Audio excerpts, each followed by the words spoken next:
안녕하세요. 노무법인 명문입니다.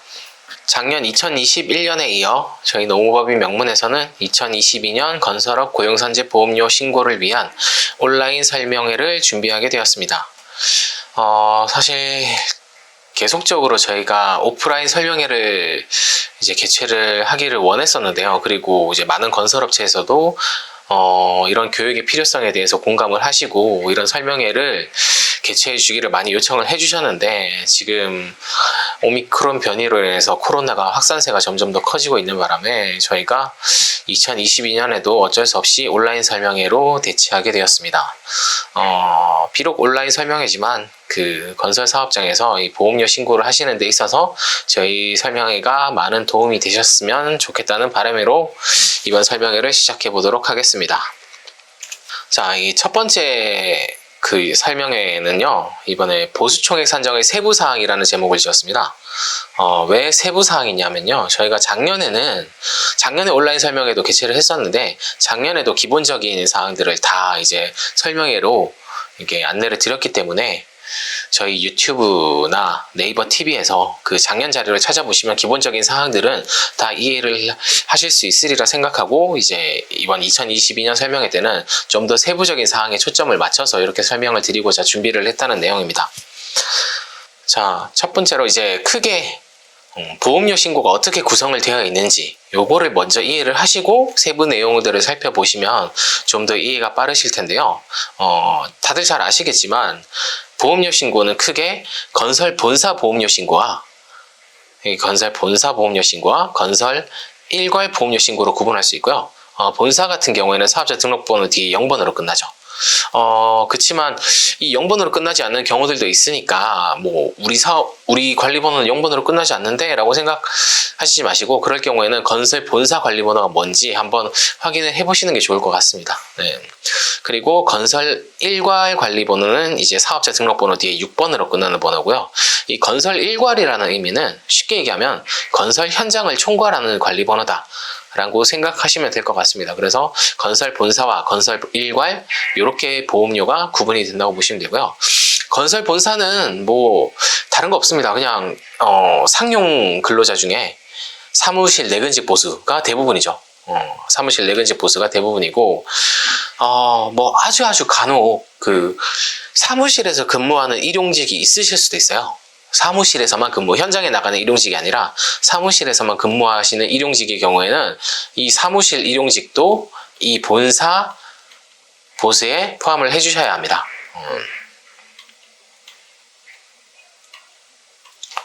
네. 근데 뭐 이제 이런 경우는 거의 없으시니까 보통 건설 본사는 상용직, 사무실, 내근직 보수가 포함이 된다 라고 생각을 해주시면 되고요. 그 다음에 건설 일괄 보험료에는 현장에 포함되는 모든 인력에 대한 보험료가 포함이 된다고 보시면 되고요. 대표적으로 이제 현장 상용직 보수, 그 다음에 현장 일용직 보수, 그 다음에 외주공사비 및 기타 보수. 이 외주공사비는 전액이 이제 보수로 포함되는 게 아니라 외주공사비의 30%가 보수로 포함이 되겠죠. 이따가 뒤에서 자세한 내용을 설명을 드리도록 하겠습니다. 그러면 이 건설 본사와 건설 일괄 하나하나 세부적으로 보험료를 어떻게 산정을 하셔야 되는지에 대해서 좀 살펴보도록 하겠습니다. 보험료 신고는 이런 순서로 진행이 된다고 보시면 되는데요. 제일 먼저 본사 상용직 급여를 먼저 구분을 해주시고요. 이건 아까 말씀드렸던 건설 본사에 포함되는 내용이겠죠.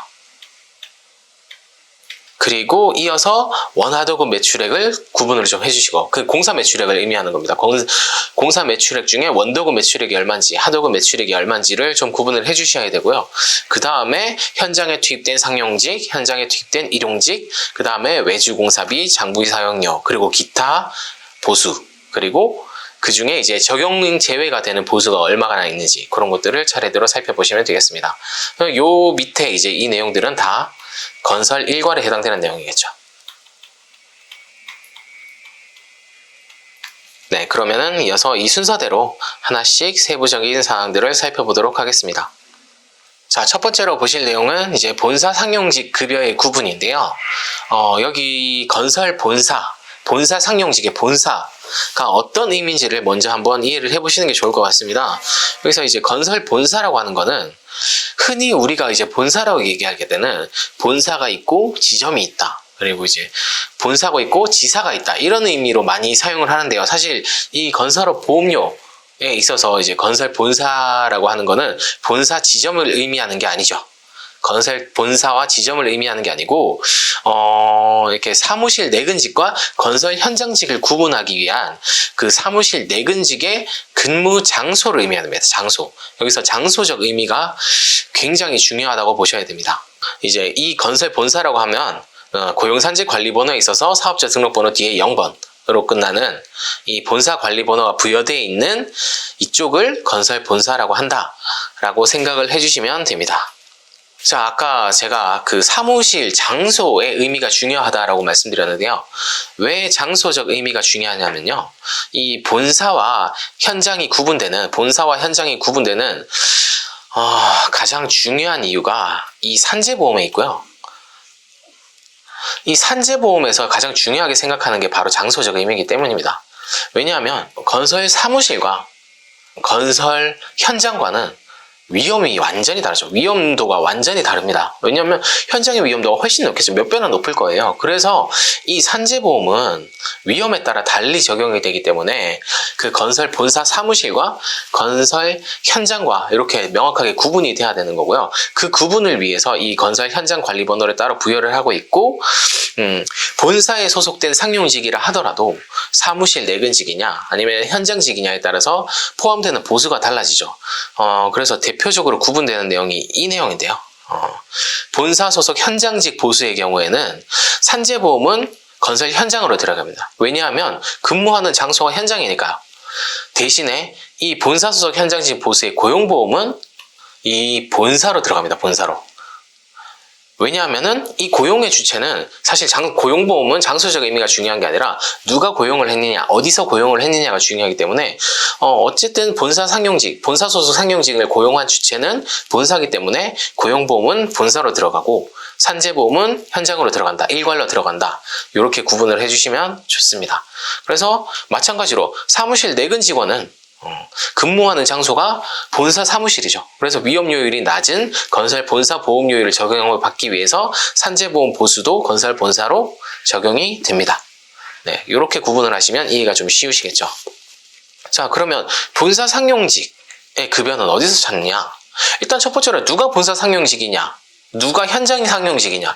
이거는 당연히 회사에서 구분을 해주셔야겠죠. 회사에서 다 알고 계신 내용일 겁니다. 현장에서 근무하신 분들은 현장 상용직, 본사 사무실에 앉아서 사무직만 보신 분들은 본사 사무직, 상용직 이렇게 구분을 해주시면 되고요. 그러면 이 상용직의 급여는 어디서 찾을까요? 근로소득 원천 징수부입니다. 징수부. 사실 근로소득 원천 징수 영수증도 있고 근로소득 원천 징수부도 있는데요. 근로소득 원천 징수 영수증은 이게 비과세를 제외한 보수 총액이 나와 있는 거고요. 근로소득 원천 징수부는 그 비과세와 과세 항목을 이제 항목별로 구분해서 다 보여주는 이런 자료이기 때문에 이 징수부를 보시는 게 아무래도 비과세라든지 이런 것들 구분이 명확하게 하실 수 있기 때문에 징수부를 보시는 것을 추천을 드리고요. 이 자료는 뭐 세무법이나 회계법인에 요청하시면은 쉽게 받아보실 수 있을 겁니다. 물론 뭐 자체 기장을 하시는 경우에는 회사에서 자체적으로 보유를 하고 계시겠죠. 그래서 이 근로소득 원천 징수부를 한번 받아보시면은요, 요렇게 뭐 법인명, 사업자 등록번호 이런 것들이 나와 있고, 그 다음에 근로자 성명, 그 다음에 주민번호, 이렇게 근로자 개별들을 특정할 수 있는 이런 항목들이 나와 있고요. 여기 아래쪽에 이제 중요한 내용들이 나와 있는데, 보시면 급여, 상여, 이런 것들이 나와 있죠. 이 급여 상여를 합한 금액이 그 상용직의 보수 총액이다. 이렇게 생각을 해주시면 됩니다. 그래서 여기 합산 금액이 나와 있죠. 연간 합산 금액. 이 금액을 이제 연간 보수 총액, 이 상용직의 연간 보수 총액이다 라고 보시면 됩니다. 그리고 뒤에 보시면 아까 말씀드렸다시피 이렇게 비과세 항목들이 구분돼서 나오는데요. 식대나 자가 운전 보조금 이런 것들 대표적인 비과세 항목들이죠. 이런 것들은 이제 보수에서 제외되기 때문에 이 금액은 보수 총액에 포함을 하지 않으셔도 됩니다. 이 금액들은. 네, 쉽죠? 이렇게 본사 상용직 급여는 이렇게 구분해서 넣어주시면 됩니다. 근데 이제 본사 상용직 급여에서 제외하셔야 될 금액들인데 대표적으로 이 대표이사나 대표이사의 동거친족, 동거친족이라고 하면은 대표적으로 이제 배우자 그리고 자녀 이런 분들이 있겠죠. 이런 분들은 대표자의 배우자, 자녀 이런 분들은 고용산재 보험 적용이 제외가 되기 때문에 고용산재 보수총액에서도 제외를 해주셔야 합니다. 그래서 우리 회사에 근무하는 직원 중에 대표이사의 배우자나 대표이사의 자녀 이런 분들이 포함이 되어 있다라고 하면 이분들의 보수총액은 제외를 해주셔야겠죠. 사실 그래서 보험료 내실 때는 배우자나 자녀가 있으신 게 좀 유리하시겠죠. 그 다음에 만 65세 이후 입사자의 고용보험을 제외를 해주셔야 됩니다. 여기 입사자라는 표현이 중요한데요.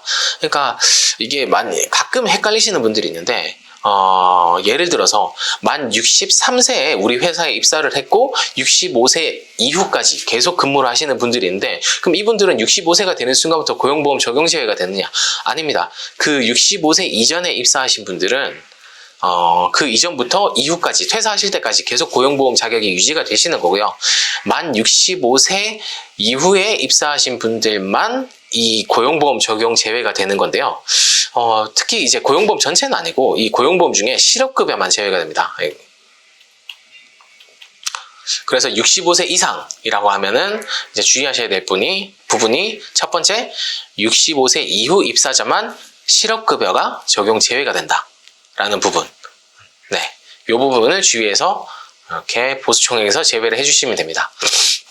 그 다음에 만약에 본사 상용직 사무실 근무자 중에도 이제 외국인 근로자가 있다라고 하면 이 외국인 근로자 중에 F2, F5, F6 이 체류 자격은 이제 고용보험 실업급여까지 당연 적용이기 때문에 이분들을 말고 이 외 체류 자격을 가지신 분들에 대해서는 이 고용보험 보총액에서 제외를 해주시면 되겠습니다. 산재보험은 예외가 없죠. 산재보험은 외국인이든 65세 이상이든 이런 예외가 전혀 없기 때문에 산재보험 보수총액에서 빼시면 안 되고요. 고용보험 보수총액에서만 제외를 해주셔야 됩니다.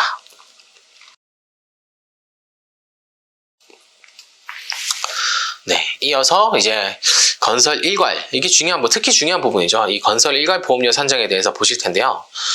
건설 일괄은 이게 꽃이죠, 사실. 건설업 보험료에 있어서 대부분의 비중을 차지하는 게 이 건설 일괄 보험료고요. 매출액이 크신 경우에는 몇 천에서 몇 억 단위로 이렇게 보험료가 나오시는 경우들도 있을 거예요. 그래서 이 건설 일괄 보험료를 특히나 잘 산정을 하셔야 되고요. 이것도 이제 뒤에 저희가 3화에서도 설명을 드리겠지만 이 건설 일괄 보험료가 잘못 산정돼 버리면 나중에 확정정산 대상이라든지 이런 것들이 선정이 됐을 때 아주 큰 규모의 이제 추징액을 맞을 수 있어요. 그래서 일괄 보험료는 꼭 정확하게 잘 산정을 해주셔야 됩니다. 그러면 이 건설 일괄에는 아까 말씀드렸다시피 현장 상용직 보수, 그 다음에 현장 일용직 보수, 그 다음에 외주공사비나 기타 보수 이런 것들에 들어간다라고 보시면 되고요. 이 그림을 일단은 머릿속에 염두에 두시고 그 뒤에 내용들을 살펴보도록 하겠습니다. 그럼 가장 먼저 이제 건설 일괄 보수총액을 산정하기 위해서 제일 먼저 뭘 해야 되느냐? 일단 보수총액을 산정하기 전에 먼저 원하도급 매출액을 구분을 해주셔야 됩니다. 원하도급 매출액을 구분한다. 왜 이걸 구분해야 될까요? 이 원하도급 매출액 비율이라는 거는 사실 건설 일괄 보험료의 크기와 직결이 됩니다. 예를 들어서 우리 회사의 공사 매출액 중에 원도급 공사 비중은 0%다. 아예 없다. 원도급이 없다. 라고 하면은 건설 일괄 보험료는 아예 없습니다. 0원이 됩니다. 0원. 왜 그럴까요? 잘 아시겠지만 건설업 현장에 대한 보험료는 원칙적으로 원도급자가 100% 다 부담을 하게 되어 있습니다. 그렇지만 예외가 있죠. 하수급인 사업주 인정 승인을 받았다든지 이런 예외가 있을 경우를 제외하고는 원도급자가 다 건설업 보험료를 부담하도록 하고 있습니다. 그래서 우리는 하도급만 했다라고 하면은 원청에서 다 보험료를 내주는 거기 때문에 우리 하청에서 부담할 보험료는 없게 되는 거죠. 그럼 만약에 예를 들어서 여기서 우리가 한 원도급 비율이 한 20% 정도다. 그러면은 우리 회사가 건설 일괄, 건설 현장에 대한 부담해야 될 보험료가 한 20% 정도 된다. 이렇게 생각을 해주시면 됩니다. 일단은 이 내용을 좀 더 이해하려면 이제 그 건설업 보험료 건설 일괄 보험료 신고하는 방식에 대해서 좀 아셔야 되는데요. 그 건설 일괄 보수총액을 산정하는 방법은 크게 두 가지가 있습니다. 첫 번째가 이제 전체 원도급 현장의 실제 보수총액을 산정하는 방식입니다. 예를 들어서 우리 회사가 원도급 매출이 10억짜리가 하나가 있고 하도급 매출이 10억짜리가 하나가 있다 라고 했을 때 하수급이 인정 승인은 일단은 열외로 두고요. 원도급 10억, 하도급 10억 이런 공사를 했다라고 칠 때 이 원도급 10억짜리에 투입된 노무비가 1억이고 이 하도급 10억짜리에 투입된 노무비가 1억이다 라고 가정해보죠. 그러면은 우리 회사가 납부해야 될 보험료는 뭔가요? 이 원도급 현장에서만 투입된 노무비 1억 이거에 대해서만 건설 일괄로 보험료를 납부를 하면 되겠죠. 그래서 이 첫 번째 방식에서는 그냥 이 원도급 현장에 투입된 전체 노무비를 뽑아내서 이만큼을 보수총액으로 신고를 하는 방법입니다. 그럼 두 번째 방식은 어떤 방식이냐? 일단 재무제표나 이제 공사원가 명세서, 재무제표상의 공사원가 명세서에 들어있는 이 공사원가 명세서라는 거는 공사에 투입된 전체 노무비라든지 뭐 원가 이런 것들을 다 포함하고 있는 내용이기 때문에 이 공사원가 명세서에서 보수총액을 다 뽑아냅니다. 일단 먼저. 원화도 구분하지 않고요. 일단은 공사원가 명세서에 전체 보수총액을 다 뽑아낸 다음에 마지막으로 원화도급 비율을 적용하는 방식입니다. 이 방식으로 산정을 해보면 위의 사례랑 똑같이 원도급 10억, 하도급 10억이 있고요. 그러면 이 전체 현장에 투입된 노무비가 2억이다 라고 했을 때 이렇게 이 2억을 먼저 뽑아낸 다음에 여기에다가 원하도급 비율 50%, 10억, 10억, 50%니까 이 50%를 적용하면 보수총액이 얼마가? 1억이 나오겠죠. 그래서 이 1억만큼을 우리 회사 건설 일괄 보수총액이다 라고 신고를 하시는 방법입니다. 뭐 이 두 가지 방법이 뭐가 옳다 그르다라고 할 수 있는 문제는 아니고요. 만약에 전체 원도급 현장의 보수총액을 정확하게 뽑아낼 수 있다라고 하신다면 첫 번째 방법을 쓰시면 되고요. 그렇지 않고 원하도급에 투입된 이제 보수총액을 좀 구분하기가 애매하다라고 하시면은 이 두 번째 방법을 적용을 하시는 게 좋고요. 사실 근로복지공단에서도 확정정산이라든지 이렇게 보험료를 정산을 할 때는 이 두 번째 방법을 사용을 하고 있다라는 거를 염두에 두시면 좋을 것 같습니다. 그래서 저희는 이 뒤에 내용들은 다 이 두 번째 방식을 기준으로 해서, 왜냐하면 근로복지공단에서 이 방식을 기준으로 삼고 있기 때문에 저희도 이 두 번째 방식으로 한번 보험료 신고를 진행하는 방법을 알아보도록 하겠습니다. 자, 그러면은 건설 일괄 보수총액에는 어떤 금액들이 들어가느냐?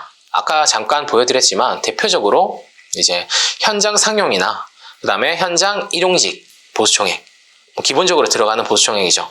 그리고 두 번째로 외주 공사비의 30%. 그리고 마지막으로 장비 사용료나 외주 용역비 등 이런 기타 노무비. 이런 것들을 다 합산해서 이제 건설 일괄 보수총액으로 들어간다. 이렇게 보시면 됩니다.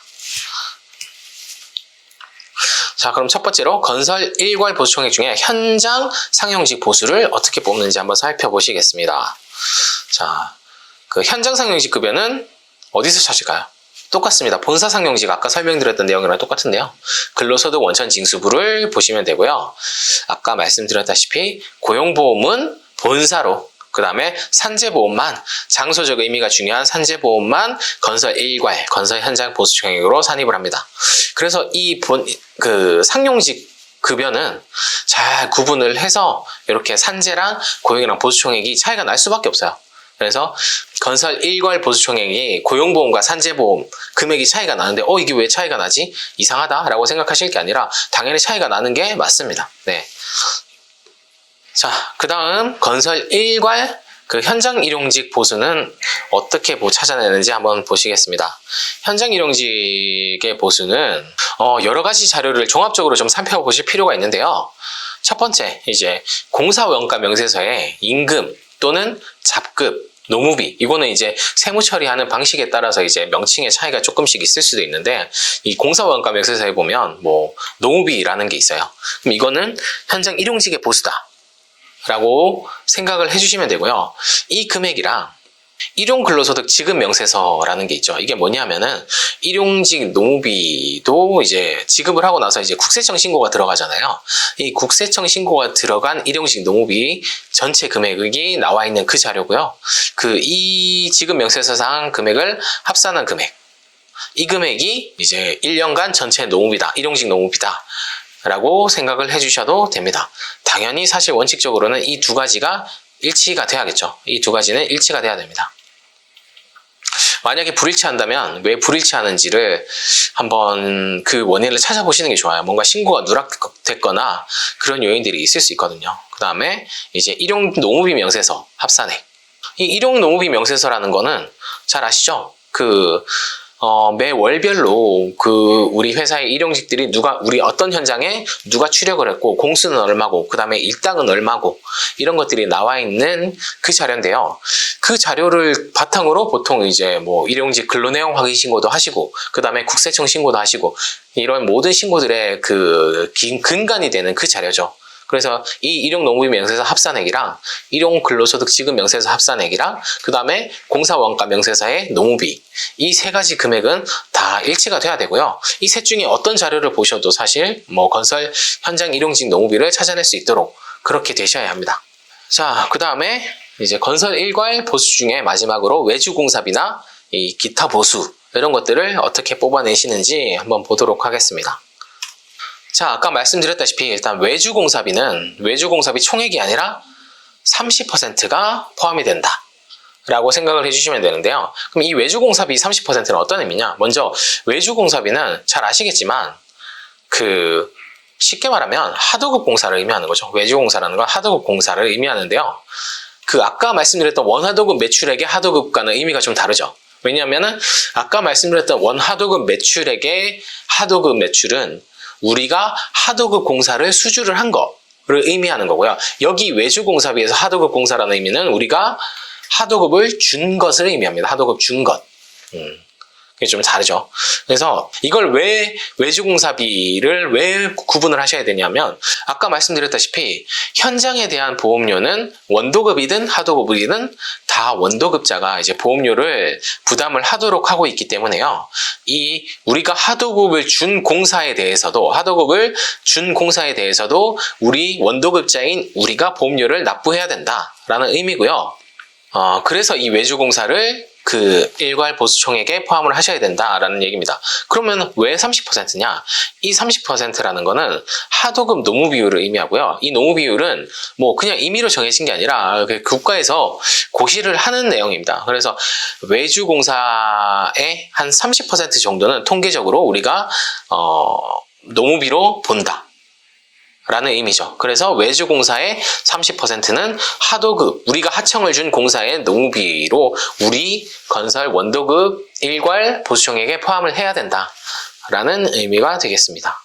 그리고 외주공사비에는 또 어떤 것들이 들어갈까요? 외주공사비에는 장비 사용료, 그 다음에 기타 노무비, 이런 것들이 들어갈 수 있는데요.